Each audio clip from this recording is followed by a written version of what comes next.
Мужчина и женщина едут в поезде в СВ-вагоне, то есть вдвоем.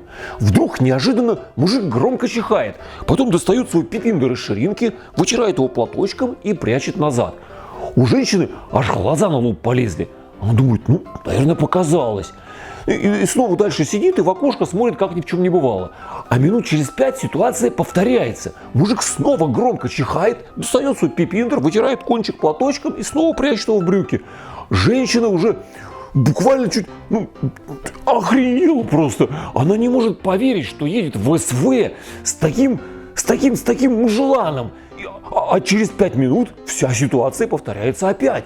На этот раз женщина реально разозлилась и, не сдерживая эмоций, кричит, говорит: мужчина, вы 3 раза чихнули и 3 раза вытерли свой, извиняюсь выражение, красавец тряпочкой в присутствии женщины. Да как вы посмели? Вы не мужчина, а дегенерат какой-то паршивый, хоть и с красивым членом. Мужик говорит: ой, женщина, я прошу прощения.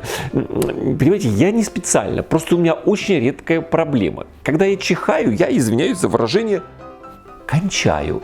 Женщина говорит: ой, простите, мужчина, простите, я не знала. Я вам сочувствую и немножечко завидую.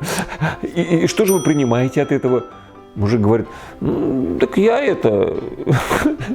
перец нюхаю.